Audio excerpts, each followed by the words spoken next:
अस्सलाम वालेकुम। पाकिस्तान तहरीक इंसाफ ने आखिरकार IMF को ख़त लिख दिया।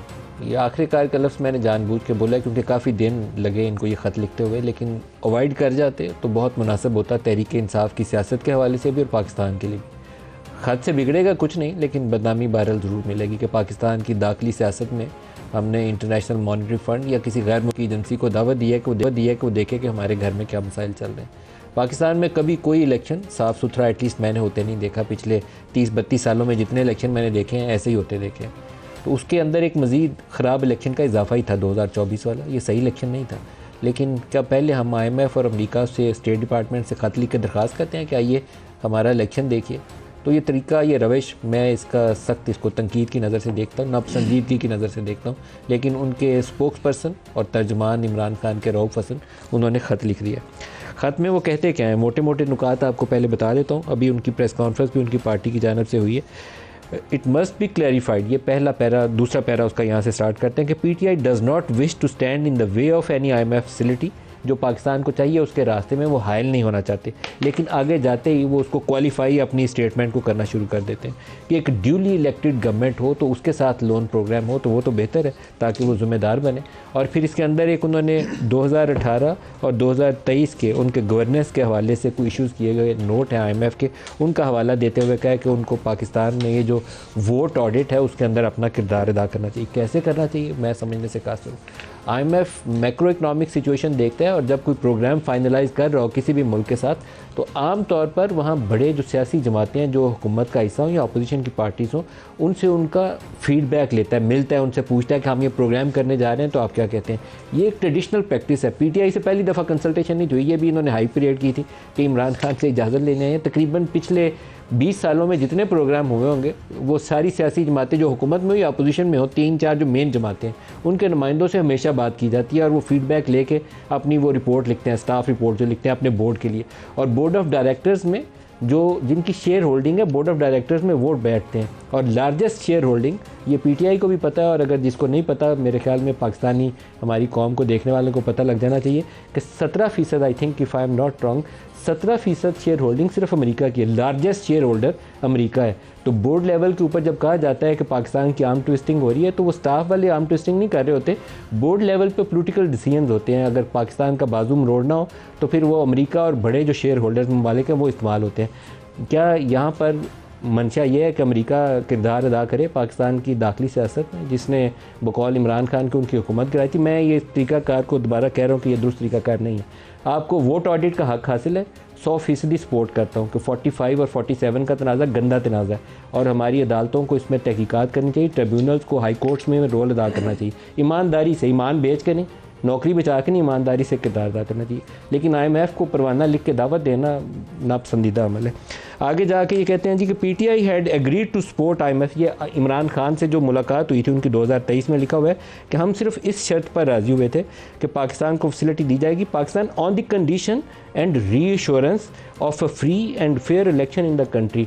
ये IMF कैसे इंश्योर कर सकता था कि पाकिस्तान में फ्री और ट्रांसपेरेंट इलेक्शंस होंगे? ये इन्होंने अपने इस खत के अंदर लिखा है कि हम तो एक शर्त पर IMF के प्रोग्राम पर राज़ी हुए थे जब इमरान खान से IMF की मुलाकात हुई थी कि पाकिस्तान में साफ़ शफाफ इलेक्शंस होंगे। तो वो एश्योरेंस जिसने कराई थी, मैं उसका नाम जानना चाहूँगा PTI से कि उसका नाम बता दें हमें कि कौन सा बंदा था IMF का जिसने ये एश्योरेंस कराई थी कि पाकिस्तान में ट्रांसपेरेंट इलेक्शन होंगे। अगर कोई है ऐसा बंदा तो सामने लाएँ उसको भी।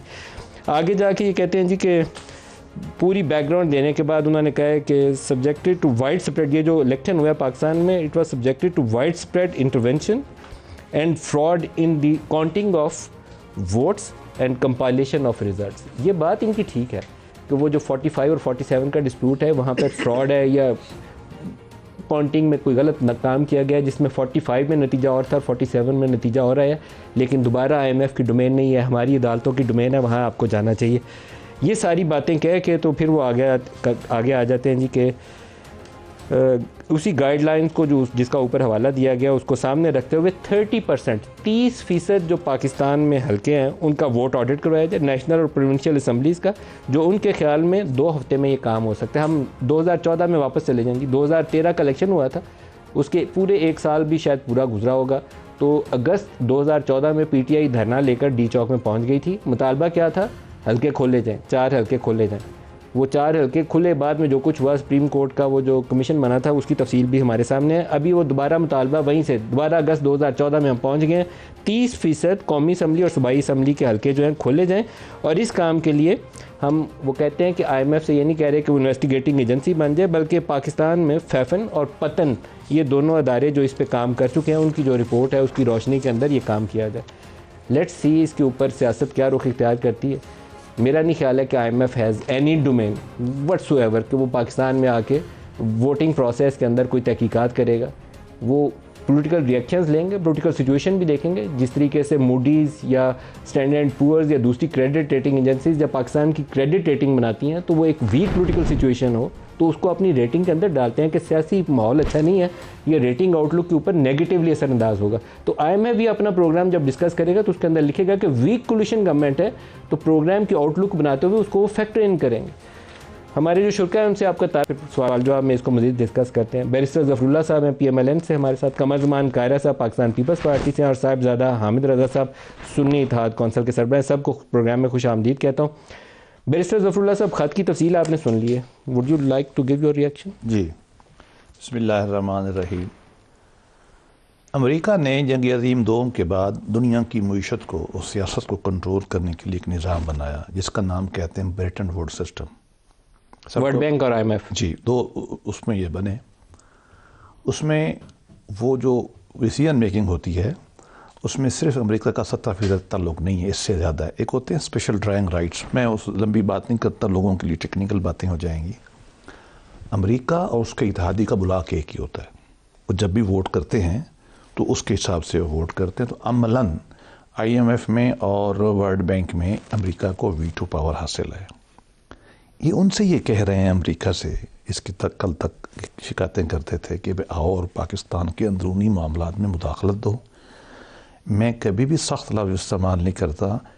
ये काम कोई भी करेगा ये शर्मनाक है कि मैं अमेरिका के इदारे को और मगरबी ताकतों के इदारों को कहूँ कि मेरे मुल्क के मामलात में दखल दो। दूसरी बात ये है कि देखिए, वोट ऑडिट आपने भी कहा, इसके लिए इलेक्शन कमीशन ऑफ पाकिस्तान है और इलेक्शन ट्रिब्यूनल्स हैं जो हाई कोर्ट पे मुश्तमिल हैं, और यही कुछ है। इंटरनेशनल कोर्ट ऑफ जस्टिस हमारे यहाँ नहीं आ सकती। हमारा मुल्क यही है, इन्होंने करना है, जो करना है हमने इन्हीं में सही करना है। हल्के खोलें, और भाई वो 4 के 4 हल्के खुले हुए, हल्के कौन खोल सकता है? ज़रा इसको सोचें। इलेक्शन हल्के लिफाफे खोलने का हक सिर्फ इलेक्शन ट्रिब्यूनल को है ना। वो चारों के चारों केस इलेक्शन ट्रिब्यूनल में चैलेंज थे, हम तो कुछ कर ही नहीं सकते थे। इसके बावजूद हमने मुज़ाकरात किए, हमने इनकी मर्जी का ला बनाया, मर्जी के जज लगाए। इन्होंने कहा था नासिर मुल्क साहब बैठे, शर्त थी इनकी। मैं खुद गया मिलने के लिए, हमने उनसे कहा सर, वो मान गए, वो बैठे। निकला किया, उस वक्त 35 पंचर थे, अभी फॉर्म 45 आ गया। सिवाय तबाही के कुछ नहीं होगा। देखिए, इनको जो बेअकली है ना, स्टेट और चीज़ होती है, गवर्नमेंट और चीज़ होती है। IMF का जो वायदा है ना, वो स्टेट का है। स्टेट में सारे इदारे शामिल हैं, मुल्क का है, आवाम के लिए उसमें फ़ायदा होगा या नुकसान होगा। गवर्नमेंट मैटर नहीं करती, पाकिस्तान मैटर करता है। अब आप ये ऐसे रास्ते चले हैं, चलो हमें तो नुकसान करें, आप करें, पॉलिटिकल है, हम लड़ लेंगे। यार, आप पाकिस्तान के गरीब को अगर कोई फ़ायदा हो सकता है इकनॉमिक, उनको तबाही तो आपके ख्याल में सियासी मुखालफत और रियासत में फ़र्क नहीं कर सकी पीटीआई? देखिए, नहीं कर रहे। और आखिरी बात, कायरा साहब से भी इस पर मैं अगली बात कहता हूँ, ये बिल्कुल एंटी पीपल बिहेवियर किया है इन्होंने, तबाही की है। आइंदा पार्लियामेंट को कोई ऐसा ला ज़रूर बनाना चाहिए कि कोई आदमी अगर बैठ के ख़त लिखे गैर मुल्की इदारतों को, इस तरह के हमारे मुल्क में दखल दो, ये तो स्टेट सॉवरेनिटी का जो बेसिक कॉन्सेप्ट है उसके खिलाफ है। हमारी टेरिटोरी इंटीग्रिटी का कॉन्सेप्ट जिस पे पूरा इंटरनेशनल लॉ खड़ा है, उसके खिलाफ है।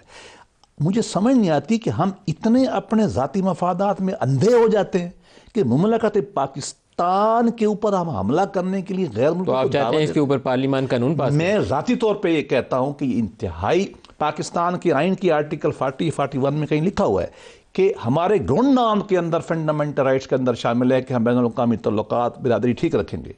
उसके तहत देखिए, ये कोई मजाक बन रहा है। कायरा साहब, आप क्या कहते हैं? ये सीरियस मैटर है? सीरियस मैटर है मलिक साहब। बदकिस्मती से हम इस सियासी तनाव में इतने आगे चले गए हैं पूरे माशरे के अंदर ही ये अजाब हो गया है कि अब सच और झूठ को अलग अलग करना और मफाद को और रसूल को अलग करना बहुत मुश्किल हो गया है। और हम किसी भी हद तक जाने को तैयार होते हैं। हम कारोबार कर रहे होते हैं तो रियासत को खाते हुए बर्बादी उतारने को चले जाते हैं। हम नौकरी में होते हैं तो सारे जहान के कानून बर्बाद करके हम अपना मफाद देना चाहते हैं। सियासत में होते हैं तो यही कुछ करने चले जाते हैं। ये किसी रियासत के, किसी समाज की बर्बादी की अलामतें होती हैं और हम उसके अंदर बदरजा उतम मौजूद है इस वक्त। आप जरा गौर करें, खान साहब ने ये पहली दफ़ा नहीं किया, ये पहले भी कर चुके हैं। वो जो शौकत 3 साल की ऑडियो लीक्स हुई थी, बुनियादी तौर पर वो प्रोग्राम रुकवाने की अटेम्प्ट इसीलिए था। अच्छा, दूसरा फिर उन्होंने कहा जी कि ये किया ऐसा तो बेहतर आप पाकिस्तान पे एटम बम चला देते। अब ये कर दिया है, कुछ नहीं होगा। IMF आपके साथ नेगोशिएशन में पहले ही है और वो होगा और वो आगे चलेगा। उन्होंने मुल्कों से डील करना होता है।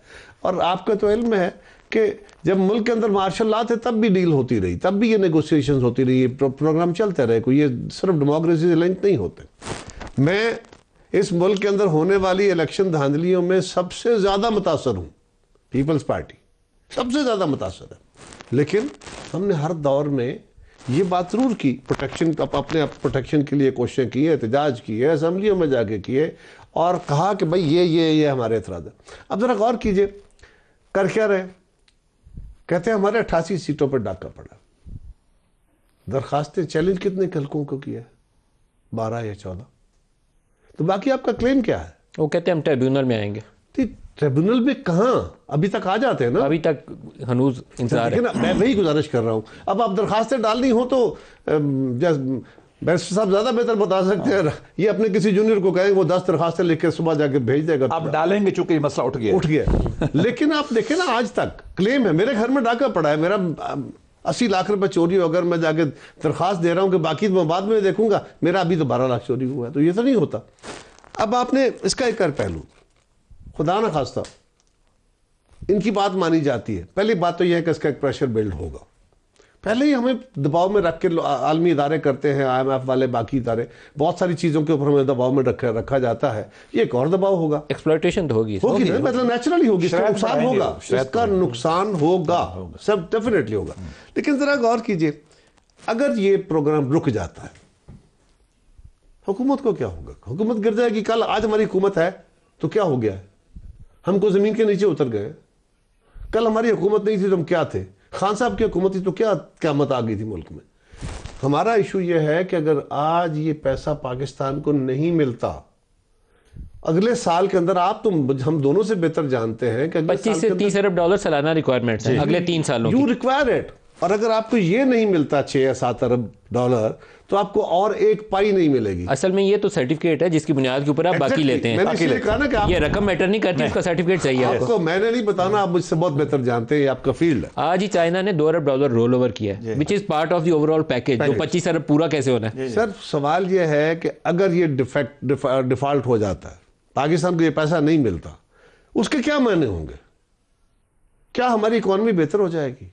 क्या पाकिस्तान में डेमोक्रेसी ठीक हो जाएगी? क्या पाकिस्तान के आम आदमी का रोजगार ठीक हो जाएगा? इस मुल्क के भूखे को खाना मिलना शुरू हो जाएगा? या पहले से ज्यादा जिंदगी तंग हो जाएगी? अच्छा, मुझे अफसोस उन लोगों पे है जो PTI के अंदर इकोनॉमी को डील करते हैं, या उनका दावा है कि उनको इकोनॉमी की समझ है। बड़ी नॉनसेंस अप्रोच है। माजरत के साथ उनको इमरान खान को ब्रीफ करना चाहिए। कह रहा हूं कि ये बात कहते हुए दिल दुखता है। मैंने कभी तल्ख बातें नहीं की, लेकिन ये this is beyond too much.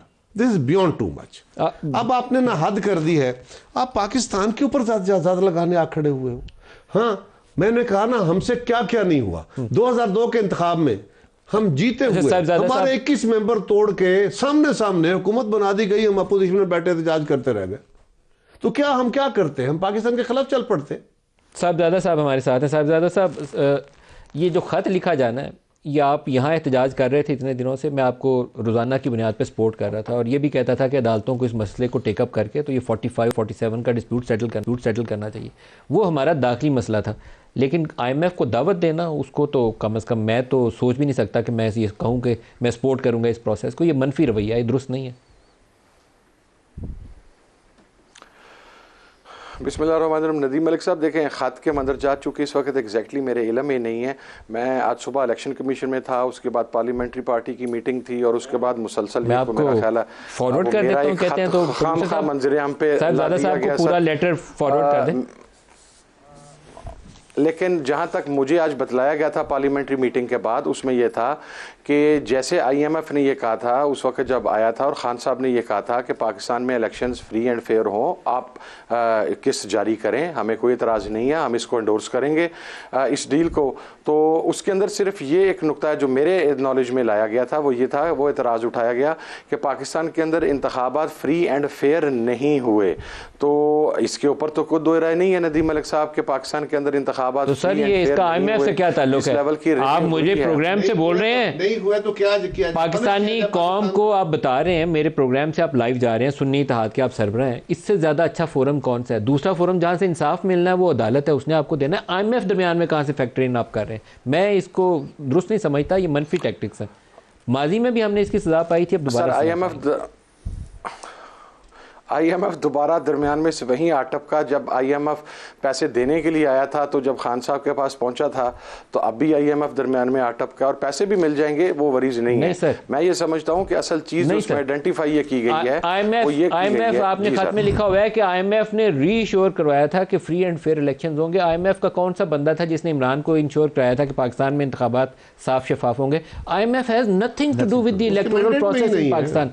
It's not their mandate, it's not their domain, they have nothing to do with it. वो पॉलिटिकल पार्टी का रिस्पांस लेते हैं जब प्रोग्राम फाइनलाइज करते हैं। माजी में भी लेते थे, आप पहली जमात नहीं थे PTI, पहले भी लेते थे वो तो। लेकिन आप तो दावत दे रहे हैं कि आइए और 30% जो वोट्स हैं हल्के हैं कौमी और सूबाई के, उनको आप खोलिए, उसको ऑडिट करवाइए और फाफिन और पतन को जिम्मेदारी दीजिए। ये आप क्या कर रहे हैं सर? मैं तो आपकी इस अप्रोच से मलिक साहब करते हुए मलिक साहब मुझे बड़ी मादरत से इंटरप्शन पे, लेकिन IMF के को खत लिखने की बात जिस दिन खान साहब की तरफ से हुई उस दिन क्या बयान था? आज तो उस पर अमल हुआ है ना, आज उसको सॉफ्ट किया गया है, क्योंकि इसलिए कि मीडिया ने भी बातें की, ओपनिंग पैरे में सॉफ्ट किया, लेकिन नीचे जाके बाकी सारा कुछ। लेकिन जरा गौर कीजिए, जिस दिन ये बयान दिया गया कि हम IMF को खत लिखेंगे, उसको जरा इसके साथ में ला लीजिए और पढ़ लीजिए क्या।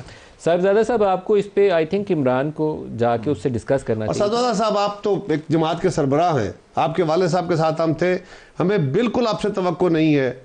यकीन कीजिए मैं कभी तल्ख बातें नहीं करता, मैं आज ना बेबस हो गया हूं कि यार इस हद तक जाना है। हम तो कत्ल हुए दुनिया में जाके ये नहीं कहा यार कि आके मदाखलत करो। जी साहबजादा साहब। कायरा साहब, आप हमारे बुजुर्ग हैं, कमरुज़्ज़मान कायरा साहब, मेरे वालिद के भी आप साथी रहे और मेरे दिल में आपके लिए बहुत एहतराम है। मैं पहले अर्ज़ कर चुका ऑनेस्टली, चूँकि आपको मेरे मिजाज का भी पता है, मैं अगर किसी बात को ना मेरे इल्म में हो तो मैं उसे डिफेंड नहीं करता। मैंने ख़त के मंदरजात पढ़े ही नहीं हैं। मैं आपके भाई यहाँ पर जो कैमरामैन टीम मौजूद है ये गवाह हैं कि ये 5वीं कैमरामैन टीम है। मुझे यकीन करें कि मेरे बेटे के ही मैंने उसको हॉस्पिटल लेके जाना था, मैं उसे वहाँ पर भी नहीं लेके जा सका चेकअप के लिए, तो मैंने खत के मंदरजात नहीं पढ़े। मुझे एक मरतबा वो मंदरजात पढ़ लेने दें, उसके बाद मैं उसके अकॉर्डिंगली रिस्पॉन्ड कर दूंगा सर। ठीक है, आप कह रहे हैं तो आप ठीक कह रहे हैं। मुझे जो लेकिन IMF को खत लिख के overall as a matter of principle तो आप इसके ऊपर बयान दे सकते हैं ना कि IMF को खत लिख के ये कहना कि पाकिस्तान में इलेक्शन फ्रॉड हुआ है, तो आप 30% कम अज़ कम जो इलेक्शन है उसको ऑडिट करवाने के लिए बात करें। और फाफिन और पतन ये काम कर सकते हैं, आप इन्वेस्टिगेटर नहीं बन सकते, लेकिन फाफिन और पतन ये काम कर सकते हैं। उनको ये बात कहनी बनती है क्या एक सियासी जमात को? पाकिस्तान का फाफिन ने भी तो IMF या वर्ल्ड बैंक को खत लिखे? फाफन ने भी तो अपनी रिपोर्ट दी है ना नदीम भाई, हमें उस रिपोर्ट को भी तो आखिर देखना चाहिए कि फाफन की जो रिपोर्ट है वो क्या है। पाकिस्तान को खत लिख दें, आप चीफ इलेक्शन कमिश्नर को खत लिख दें, आप चीफ जस्टिस सुप्रीम कोर्ट को खत लिख दें, सब हाई कोर्ट साहब ने जो बात इस खत में लिखी गई है वही बात मीडिया कह रहा है, मैं तो वही बात हम कह रहे हैं, वही बात इंडिपेंडेंट लोग कह रहे हैं, ऑब्जर्वर्स कह रहे हैं। ठीक बात कह रहे हैं आप, लेकिन इस तरह दावत देना की तरफ से सॉरी मैं करता हूँ। नहीं सर, इस परफेक्टली फाइन। मैं चूंकि अभी नदीम भाई ने ये बात कही कि आप चीफ इलेक्शन कमिश्नर को लिखें, तो सर चीफ इलेक्शन कमिश्नर ने तो जो खत हमसे डिमांड किया था कि हम 26 तारीख को जमा करवाएं अंडर आर्टिकल 206, आज जब वो खत जमा करवाया तो वो उन्होंने उसकी इंटरप्रिटेशन अंडर आर्टिकल सेक्शन 104 करना शुरू कर दी। तो मैं तो यानी चीफ इलेक्शन कमिश्नर साहब को क्या लिखूं सर, जो उसके ऊपर हमारी क्लैरिफिकेशन और हमारा जवाब भी सुनने के लिए तैयार नहीं थे उस इशू पर जो हेयरिंग में था इलेक्शन कमीशन के अंदर। तो प्रेसिडेंट को भी खत लिखना चाहिए। मैं तरीके इंसाफ की क़यादत से यकीनन बात करूंगा कि हमें प्रेसिडेंट को भी खत लिखना चाहिए, और इलेक्शन कमीशन को तो खैर खत लिख के हम थक गए हैं, वहां पर तो खैर किसी चीज का असर ही कोई नहीं है। उनके बारे में क्या कहें सर? अच्छा, एक ब्रेक ले लें, ब्रेक रिस्पॉन्स दीजिएगा। आपकी असल जो डोमेन बनती है वो प्रेसिडेंट ही बनती है, और chief justice of Pakistan high court के चीफ जस्टिस और चीफ इलेक्शन कमिश्नर, सारा मीडिया आपको कवरेज भी देगा, लेकिन इसके ऊपर कम से कम मैं तो नहीं सपोर्ट कर सकता। मुझे ढूंढना पड़ेगा कि कौन है जो आपको इस इशू पे सपोर्ट करे, कि IMF या वर्ल्ड बैंक को खत लिख के कहें कि आइए हमारे मामला को देखिए। पहले सांस नहीं हमें लेने देते। इशू ही नहीं है ये, तो मुदाखलत गोशमाली का इशू है ये, तो जिसने ये लिखा उसकी गोशमाली होनी चाहिए। ब्रेक ले लें जी, हमारे साथ रहिएगा।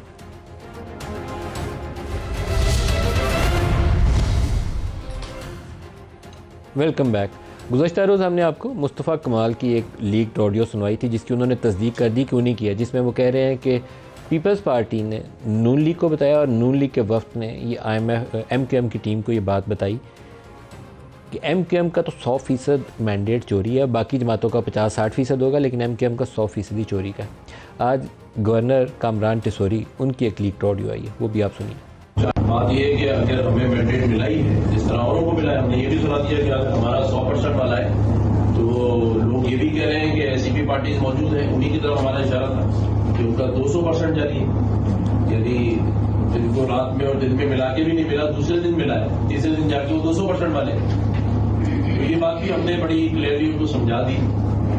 अब फैसला ज़ाहिर राब्ता कमेटी ने, खालिद भाई ने, हम सब ने मिलकर करना है कि हम किस हद तक उनके प्रेशर में आते हैं। प्रेशर उनका सिर्फ एक है, वो ये कि ज़ाहिर दोनों पार्टियां आपस में मिली हैं, उनके नंबर पूरे हो गए और उनको उन्होंने सदर पाकिस्तान का ओहदा दे दिया है, चेयरमैन सेनेट दे दिया है, 2 गवर्नर्स दे दिए हैं।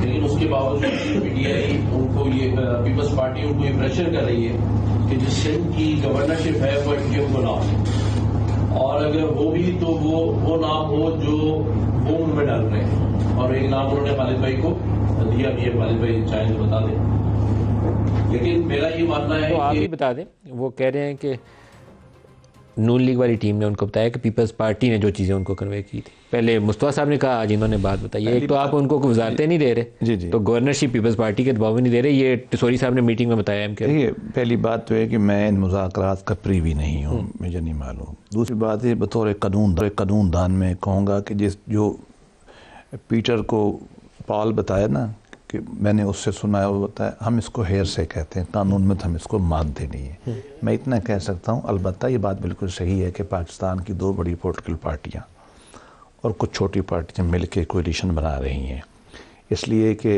इस वक्त हमारे पास कोई चॉइस नहीं सिवाय इसके।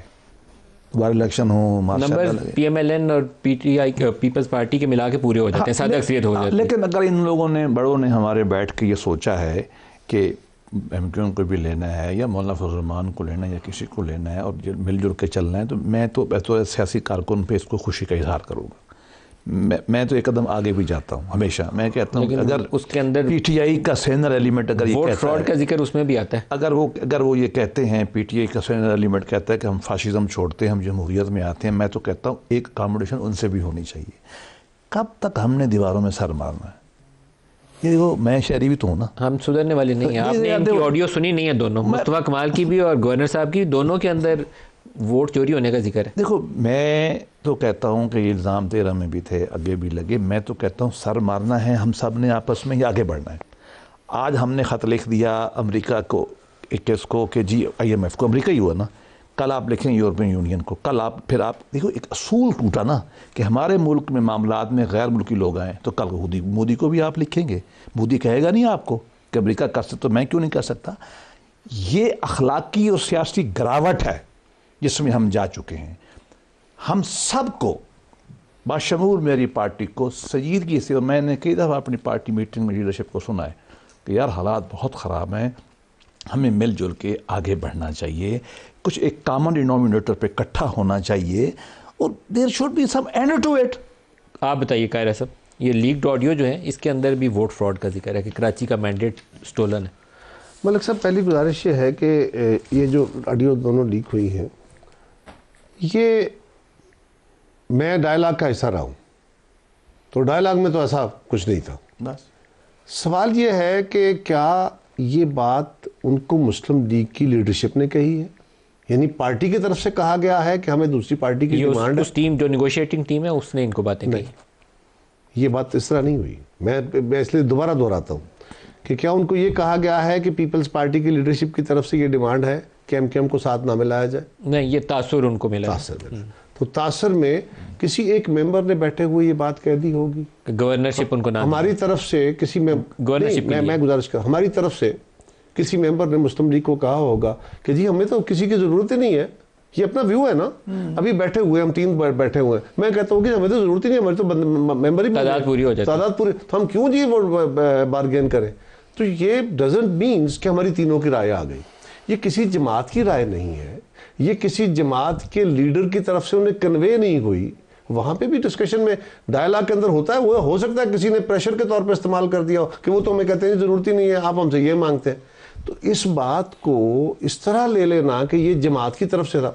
अच्छा, अब सवाल ये है कि Muslim League is the lead party, ये जिम्मेदारी है मुस्लिम लीग की इस मामले को देखे, क्योंकि लीड पार्टी इसलिए कि हम तो गवर्नमेंट में नहीं है और हम उनको सपोर्ट कर रहे हैं और हमारा आपस में वायदा हो गया है, और उन्होंने एमक्यूएम को भी साथ मिलाना है, उन्होंने आईपीपी को भी साथ मिलाना है, उन्होंने काफली के से भी समझौता, वेरी गुड।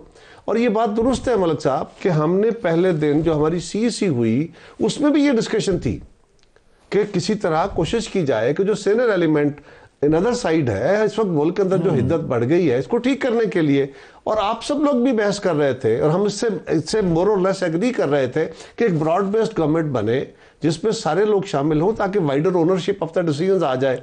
इसके ऊपर भी हम एक कोशिश करते, लेकिन इमरान खान साहब ने दूसरे दिन हमारी सीईसी से पहले ये ऐलान करा दिया कि इन 3 जमातों से डायलॉग नहीं होगा, मुज़ाकरात नहीं होंगे। अब भाई एक बंदा खड़ा है, वो कहता है मैं सियासी जमातों से, अच्छा फर्ज करें आपके पास 160 सीटें मिसाल के तौर पर, आपकी सीटें छीन लेगी, चलो अच्छा जी सीटें छीन गई आपकी, आधी सीटें तो फिर भी 100 सीट तो है ना बाहर, वो 100 सीट पाकिस्तान पीपल्स पार्टी की, मुस्लिम लीग की, जेयूआई की, एमक्यूएम की, कुछ सीटें तो हैं, उनका मैंडेट नहीं है, उनको पाकिस्तान के लोगों ने वोट नहीं दिए, जिन हलकों से आप जीते हैं वहां के लोगों ने वोट नहीं दिए। आप एक बात पे हो डिनाइल मोड में, या एक एंग्री यंग मैन कि मैं नहीं मानता, मैं इनसे बात नहीं करूंगा। फौज के साथ आप लड़ना चाहते हो, इदारों के ऊपर आप यलगार चढ़ा के बैठे हो। इसी इलेक्शन कमीशन के साथ हमें गिले नहीं थे। पिछले इलेक्शन में क्या था मलिक साहब, आरटीएस बैठा तो हम सब लोग चीख नहीं रहे थे, आपके पास आके नहीं कहते थे। तो क्या कहा था हमने, हम फिर असेंबलियों में गए, हमने कहा नहीं यही बैठना। 2 और छोटे छोटे स्टेटमेंट्स हैं साहब, ज़्यादा साहब आपसे रिस्पांस लेना है, लेकिन आपको बयान भी साथ सुनवा दूं, एक ख्वाजा आसिफ और एक बैरिस्टर अली जफर साहब का। पहले ख्वाजा आसिफ का सुनवा दें। उस दौर के अंदर हम लेजिस्लेशन के लिए आईएसआई के मैच में जाते और जनरल बाजवा और जनरल फैज बैठ के हमसे लेजिस्लेशन करवाते हैं। उस माहौल में फिर क्या होता है, उस माहौल में जो आज माहौल देख रहे हैं आप, कि उस वक्त की जो है जो बिगाड़ जो पैदा हुआ है उसको हम प्रेसिडेंट जो है कर रहे हैं ना इख्तिलाफ इस सितारे के, उसने वोट ऑफ कॉन्फिडेंस के ऊपर भी इख्तिलाफ किया। मेरा अपना ख्याल है कि प्रेसिडेंट को जो है वो आर्टिकल 6 के तहत उसको मुकदमा चलाना चाहिए। 2 दफा वाइन की जी, आप इसका जवाब देंगे साहबजादा साहब? इस तरीके से ही कानून साजी होती रही है पीटीआई के दौरे हुकूमत के अंदर? नदीम मलिक साहब, आवाज़ में डिस्टॉर्शन बहुत ज़्यादा थी, मैं ख्वाजा आसिफ साहब की मुकम्मल बात तो नहीं सुन सका, लेकिन जनरल बाजवा का नाम मैंने सुना ख्वाजा आसिफ साहब के मुंह से, और को थोड़ा लेजिस्लेशन के हवाले से उन्होंने बात की, तो वो ये भी वजाहत फरमा देते कि जिस वक्त एक्सटेंशन हो रही थी उस वक्त जनरल बाजवा साहब के कहने पर क्या उन्होंने वोट नहीं डाला था? तो दूसरों को ताने देने से पहले अपने नजर मारनी चाहिए कि खुद आपका कंडक्ट क्या था। सर, कोई डाला हुआ है उनके कहने पे डाला हुआ, तो ठीक है। जब खुद जो काम मैं खुद करूं, आज देखें ना, आज अगर मैं एक काम करता हूं तो मैं उसके बाद आपके ऊपर उंगली उठाने का इस्तेहकाक खो देता हूं, मैं उन ग्राउंड्स के ऊपर आपके ऊपर तनकीद नहीं कर सकता। अगर तो मैं गलत काम करें और आप भी करें तो दोनों को आप जस्टिफाई तो नहीं कर सकते। उन्होंने कहा ISI के मेस में हमें ले जाया जाता था कानून साजी के लिए, और वहाँ हमें नाम लेके उन्होंने जनरल बाजवा और फैज़ का कहा कि वो हमें बताते थे। तो मैं तो इस चीज़ को कभी भी नहीं कहूंगा कि दुरुस्त काम था, ये गलत काम था, तब भी गलत था, जब भी होगा तब भी गलत होगा। अगर ऐसा था तो बिल्कुल गलत था, लेकिन वो फिर मसला ये है कि अगर लेजिस्लेशन करवानी थी और ख्वाजा साहब ISI के मेस में पहुंच जाते थे तो फिर आप ख्वाजा साहब के हाथों का अंदाजा लगाए ना। वो इस इलेक्शन के रिजल्ट में भी आपको पता लग ही गया जिस तरीके से माशाल्लाह लास्ट टाइम उन्होंने, आपको शायद पता ही नहीं होगा बाजवा साहब सर, आपको साहबजादा साहब पता ही नहीं होगा। मुझे पता, आपको पता ही नहीं होगा सर, मुझे पता है। सारे वहां जाते थे, लाइन बांध के जाते थे और वहां जाके तारीफें उनकी करते थे सारी चीजें। मैं ये भी आपको बता दूं, वहां ये नहीं थे डिस्कस करते कि कानून सही है कि गलत है, वहां उनकी जाके सारे मद्दासराई करते थे। सर जो भी करता था वो, अगर मैं भी हूं और मैं भी जाता हूं तो मैं गलत हूं, मैं आपके फेस के ऊपर कह रहा हूं, और मुझे ये नहीं करना चाहिए था। जो भी गया है ये ऐसा नहीं होना चाहिए था और ये प्रेसिडेंट सेट नहीं होना चाहिए। हमें एज ए डेमोक्रेटिक फोर्स, देखें मैं भी बड़ी मरतबा गया हूं, मैं मुतदलमा बोर्ड पंजाब का चेयरमैन था, हमें मीटिंग्स के अंदर बुलाया जाता था और मैं तो ऑन रिकॉर्ड हूं कि मैं ये कहता था कि ये मीटिंग पाकिस्तान के इंटीरियर मिनिस्टर को लेनी चाहिए या पाकिस्तान के प्राइम मिनिस्टर को लेनी चाहिए। इदारों ने अगर कोई रिपोर्ट करना है तो in presence of interior minister करें या in presence of prime minister करें या किसी और मिनिस्ट्री के तहत करें, हमें डायरेक्ट उसके ऊपर ब्रीफ ना करें। तो अगर कोई भी करता है हमें से तो गलत करता है सर, इसमें कोई दो राय नहीं है। मैं अपनी सिचुएशन को बाहर निकाल के दूसरे पे तनकीद नहीं करूंगा। फिर वो उधर जाकर आपका आर्गुमेंट जाता है। एक लाइन ये इस तरह की जो है ना कि हर लेजिस्लेशन वहां होती थी, ऐसा नहीं था। एक मीटिंग के अंदर मैं भी था, नेशनल सिक्योरिटी की मीटिंग थी, उसमें इमरान खान साहब ने चेयर करने से इनकार किया, वो नहीं आए, लिहाजा उनको वहां मीटिंग बुलानी पड़ी। उसके उनकी बाकी टीम गई थी, की मीटिंग सारी उधर होती है। एक ब्रेक ले लेंगे, हमारे साथ रहिएगा।